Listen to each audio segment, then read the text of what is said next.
Hello, 7th grade. This is just going to be a short demo on how to draw Berthe Morisot's Peony painting, which is one of the ones that you can choose for your reproduction projects. I have had several people asking about how to draw the vase and how to draw the flowers, and they are a little bit difficult and tricky, so I did want to just show you guys a couple of tips. The first one being, start your vase with the shape of a rectangle. I'm going to move my paper up a little bit so that you guys can see that. Unfortunately, my camera filming this is right in the middle of the light, so you can't see perfectly. But hopefully you were able to see that a little bit. And now what I'm going to do is within that little rectangle, I'm going to draw the top of my vase. The curve goes right about to the edge of the table, because this is the table line back here. So my curve for the bottom of the goblet, or the cup part, comes right here. And then I'm going to go ahead and start putting my stem in.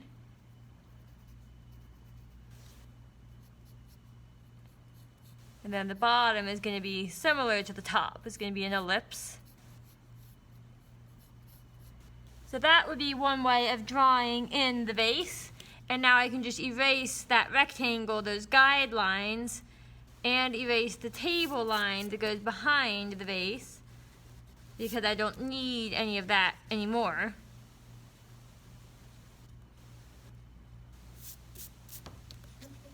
So then the next thing I'm going to look at is how to draw the flowers. I'm going to go ahead and make my table line a bit darker and go over it with a ruler to make it nice and straight, just so that you guys can see it a bit better there.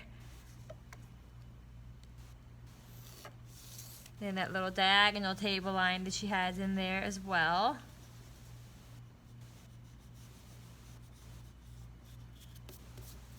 So now when I start on the flowers, what I'm going to do is, again, start with just a basic shape. So I know this big pink flower is going to take up about that space. And then there's a smaller pink flower here that's more oval. There's another pink flower here. And then there's one last pink flower directly above the vase. There's this kind of a shape in general. And then I'm going to go ahead and start adding in my details, because those are the main shapes for where the flowers are going to be.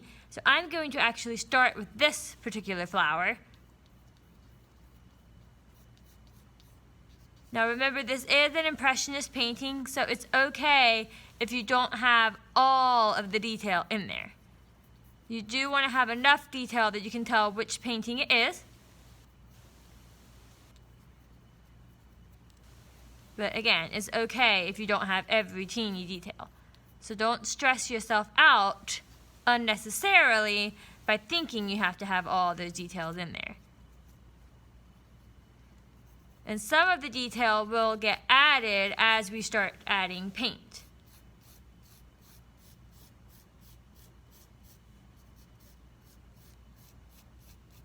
So that might be that flower. And then I'm going to go ahead and add the shape for these leaves in here that are kind of in front of that flower.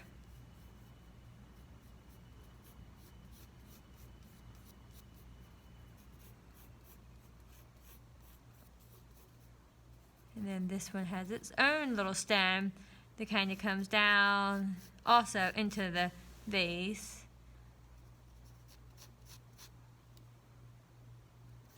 And then I'm going to draw the shape for some of these leaves down here. I'm not going to worry too much about every single tiny detail. I'm just going to get a general overview for where these shapes are.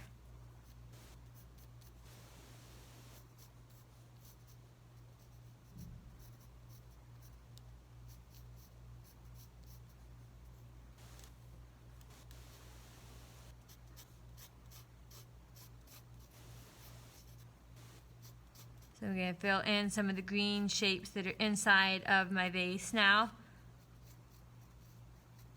They're going to be a little bit wonky, a little bit funny looking, because remember, when things are in glass, they do get refracted. So then I'm going to move on and focus on this flower specifically. Notice that I still have not necessarily erased much yet. And that is simply because I want to leave all of my guidelines until I know that things are as accurate as I can make them quickly. And then know that I'm still going to be adding detail, especially on the flowers, when I get to the coloring step. I'm going to just draw kind of the shape for where that darker spot of this flower is.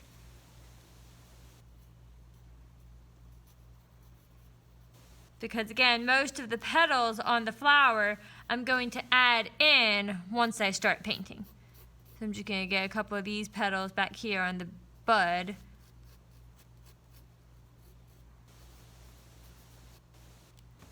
And then this one's going to be the same way. Just kind of a general idea of what it is. And then there's a leaf that comes in here. It goes behind both of these. There's a stem right on top of it. And then there's a leaf that comes up here. Another one that comes up and then goes out and up.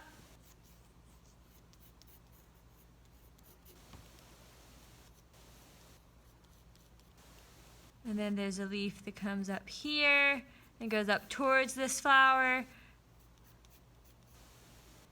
And then another one that goes back behind all of this, going down all the way into the vase.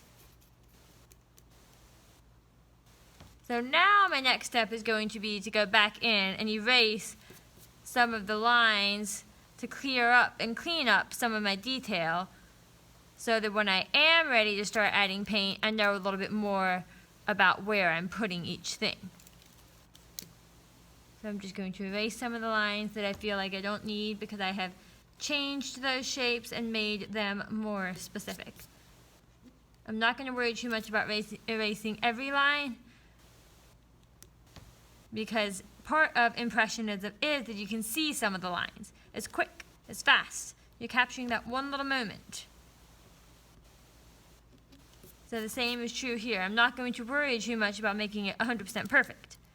I'm going to draw a little white shape here because there's a highlight, and then I'm going to erase through it and remind myself I'm going to leave that white. There's another white shape here, so I'm just going to draw sort of a triangular shape. Again, erase the stems through it so that I remember to leave it white. And then there's a white spot here. Then there's a white spot on the edge. Because remember, when I am painting with watercolors, it's going to be very important that wherever there is bright white, I leave it white. So then some of you were asking about this little front spot. So for that, I'm just going to honestly just kind of squiggle.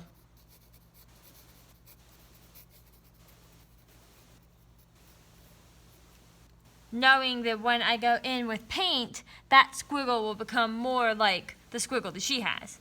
There's a little reflection here, so I'm just going to draw kind of a hazy reflection.